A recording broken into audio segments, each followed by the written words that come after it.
Hey, okay, guys. This is the video I make about me dropping the VSS vehicle speed sensor. I know that is just uh, stretching me out this whole entire 2 days now, and it's gonna be a biatch just doing this, okay? Because technically now I've done some research about it. People talking about it on the forums and all that.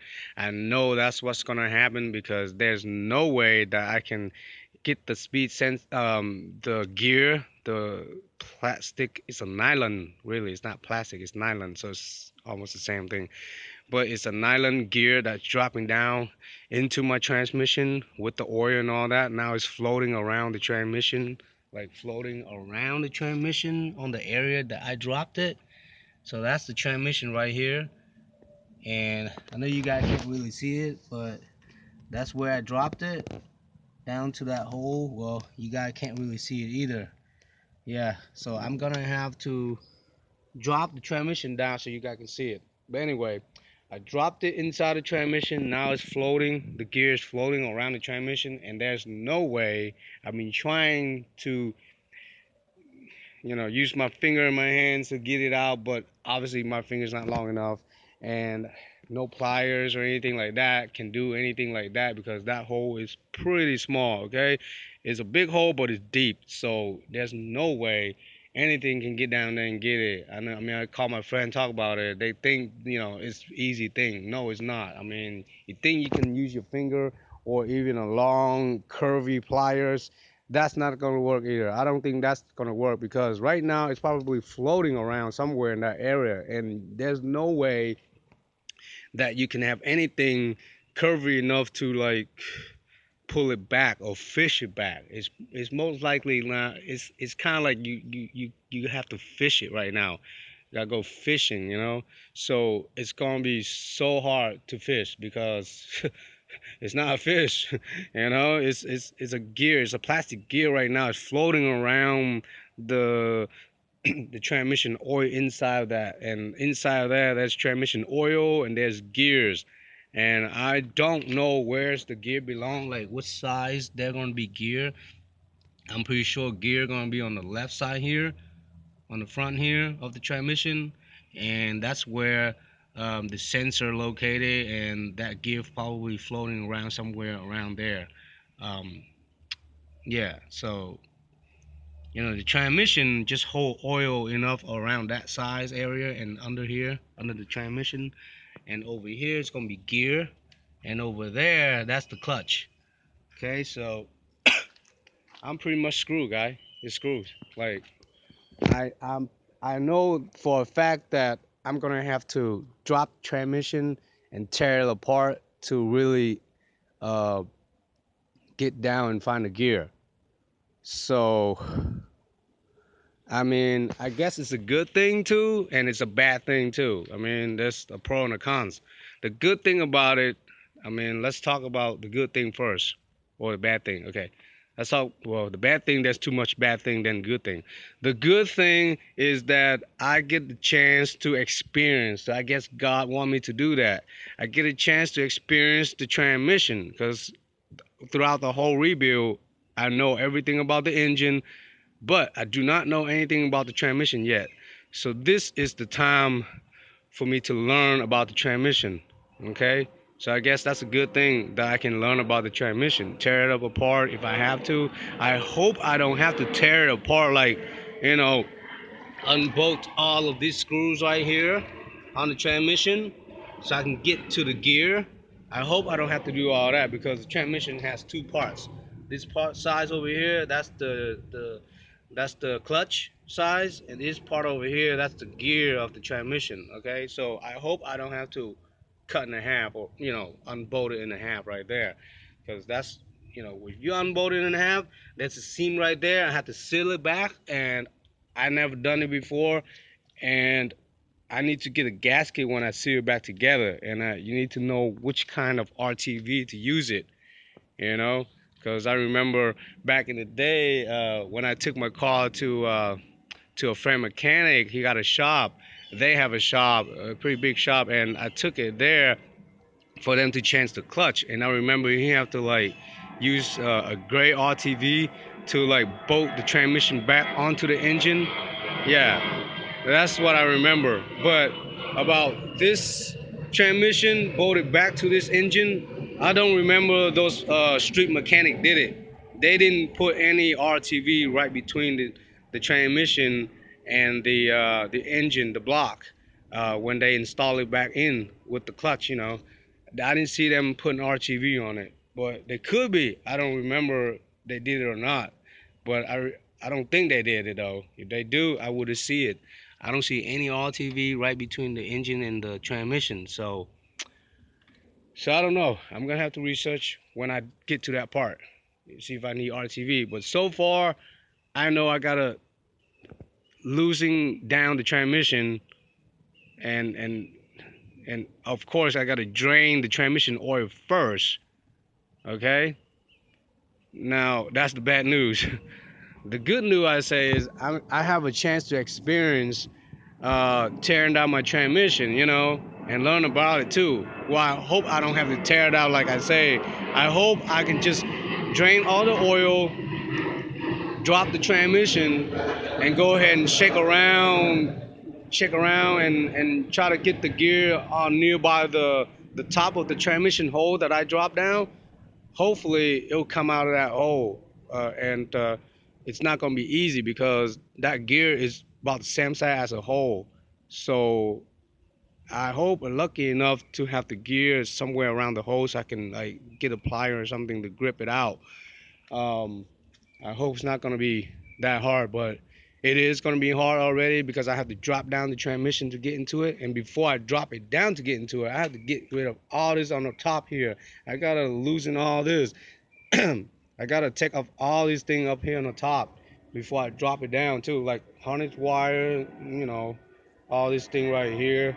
Hopefully not too much, but just to get out of my way, and hopefully my engine is not moving when I do that.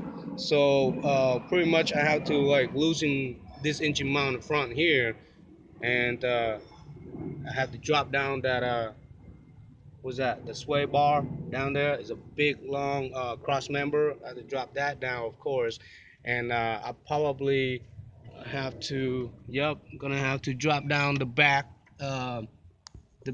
transmission, the motor mount. No, I think it's a transmission mount. Yep. So really, there's nothing holding the engine after that, so I have to use like a jack or with the wood and hold on the bottom of the oil pan of this engine, so it'll hold my engine, so I can like slide the transmission out once I unbolt the transmission, both back and front mounts. And I probably, yeah, I have to drop this side in a transmission mount too. So that's three mounts right there so far. I see that I would need to drop down to get to the transmission. It's a pain in the A, guys. It's gonna be a biatch, like works. Oh my God, I hate to say this, but really, guys, before I kind of liked this car, but after all the rebuild and all the problem that it gives me, like I do not like the car anymore.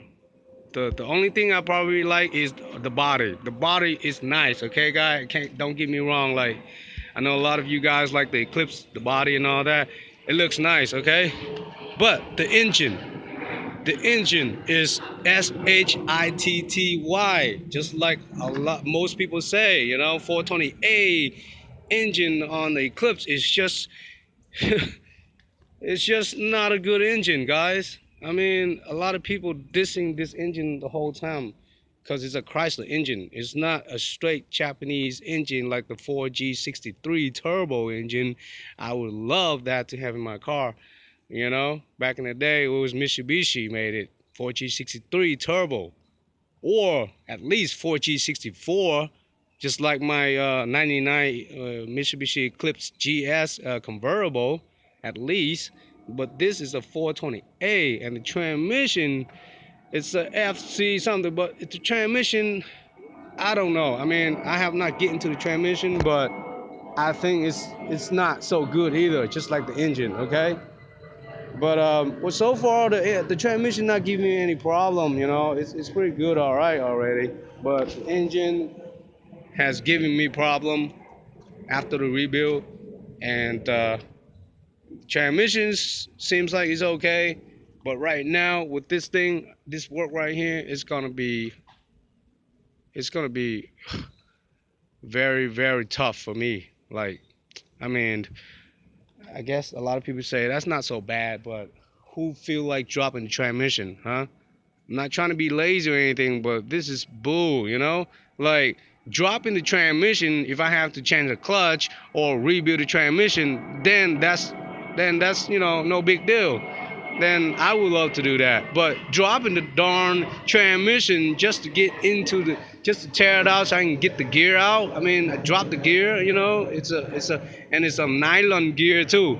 And a lot of people told me, I did some research. They say it's okay, let the gear grind up, let the gear, let the transmission bust the gear or whatever. It's nylon. It's not gonna damage your gear on the transmission or whatever.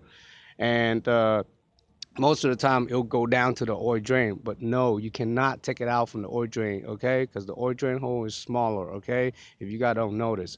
But a lot of time it will stay down there and it could block something. But a lot of people experience it. They say that's fine, they drove through it without any problem, but you never know though. Right down the road, it could clogged up in the gear and your car just can't get in gear and somebody behind you is just gonna hit you. Or I mean, it's okay. I can drive it like that. If that happens, I just pull up my emergency brake, for God's sakes. But I'm not trying to get nobody, you know. I'm just trying to be on the safe side, okay? I'm not trying to, you know, kill anyone or kill myself over that, you know, because you never know. Anything could happen with a car if it breaks down, okay? What if it break down in the middle of the highway, that's gonna be crazy. And I have a lot of people say a lot of things about, leave that gear in there and just drive it like that. That's just unsafe, guys. You know, you you you you you're causing more problem after that too. So it's better to drop it down and dissect it and get it out, and won't have any bigger problem later after that. Taking out the transmission cover, dissect it, it's not gonna be so bad. Just put it back, put the cover back. As long as I don't touch the gear, then that's fine. And I can also check inside there, see if any gear is bad or whatever, and see if I could rebuild the transmission gear too.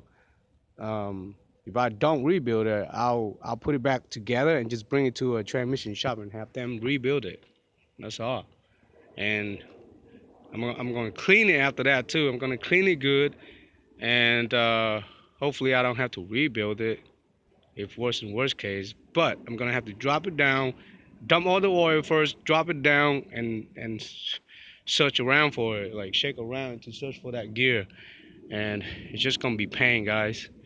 But it worth it. It worth it for my experience, and I might learn about the transmission too.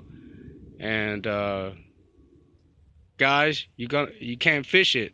This is something you just cannot fish it. If you're really lucky enough, which is I doubt it, then you can take a plier and go down there and search for it and grab it out. But I would do that when it was still around the hole, but right now it's just out of the hole in there already. So it's just gonna be impossible to fish that right now. So I'm gonna try a few more times by getting some zip tie or anything to go down there and swirl it around the oil and see if it's flying, see if it's turning around, go see if that gear is floating back to the hole so I can grab it somehow. But that's just gonna be very very less chance. Okay, so guys, that's it for this video here about the VSS gear is dropping down, and I will get you guys updated once I get everything out, like once I get the transmission down, I guess. And meanwhile, I'm gonna work with the harness wire too. Um, yeah, I'm gonna have to work with the harness wire while I'm doing that too. So it's gonna be. I'm gonna have to jack up the car, use my transmission jack. Luckily, I have a transmission jack too, and I'm gonna use all these jacks there with the engine hoist, the cherry picker, the lifting. Hopefully, I don't have to use that because if I use that way, I have to tie. I probably just jack the car right up real high, and just loosen the transmission and the bolts, loosening the transmission bolts and all that. The motor mount is gonna be pain, guys. That's a lot. That's hard right there. And once the cars rise up high, then I lose the transmission. Then I can lose the transmission down, so I can down onto the transmission jack, and I can just pull the transmission out uh, after that. And of course, at that time, the transmission will be lighter because the oil is out too. So it'll be a little bit lighter, but it's not so light, guys. Without the oil, the transmission will weigh around 100 pounds, okay? At least 80 pounds. That's what I remember. And I'm gonna have to take out the tire and the axle too to get into that too. That's not gonna be easy, okay? I thought it's gonna be easy. No, that's gonna be pain. Oh my God. And I'm gonna have to put some axle seal after that too. God, that's a lot of work. And meanwhile, I'm gonna have to redo the EGR, get me a new EGR, and of course, taking out all these radiator holes and the electrical. I'm probably gonna have to take out this fan right here too, because when I work, I want everything out of my way. Okay, that's why I'm taking everything out, like that right there too. The windshield bottle, yeah, I'm gonna have to take that off. Probably have to take this bracket off too. Of course, this fan right here gonna come off, and of course, all this radiator hose line gonna come off. Intake already off, so and then I have to get down to those holes over there to get to um, the engine mounts. So that's total of 3 engine mounts. Oh my God, let's get to work. I'm getting to work. It's gonna take me like at least a week or so to do all this. Oh my God. And I have to put up the battery, put it inside. I really want to charge my car battery first, but there's no point. So right now it's in gear. So I'll probably have to put it in neutral right now before I drop down the oil. Uh, Before I drop the transmission oil down. Uh, I think because I put in first gear when I took out the sensor, that's why the sensor like pop off the gear. It pop out of the sensor. Because when I put in gear, uh, the gear inside the transmission hold that rubber, that plastic gear, that sensor plastic gear. It holds it, and I pull out the sensor, and it pops out. That's why you see the sensor have breaking. The hooks broke on both sides of the sensor. That's where it holds the gear, and because the gear is so hard, so that's why it broke. The gear is holding, my transmission gear is holding that plastic gear because I put it in first gear. That's what I think. Okay, guys, you guys can go ahead and comments and say whatever about that, because I'm clueless about that too. But the next time I will put it in neutral. I'm not gonna put it in gear anymore, like if I change my sensor. All right, guys, this is a pretty long video already, the part 2 about it, about me dropping the VSS sensor and getting to tear down, drop down the transmission after this. So I will update, make videos after this too, okay, to see where I'm at. All right, guys, I'll see you in the next one. Peace out, and wish me luck. All right, guys, wish me luck.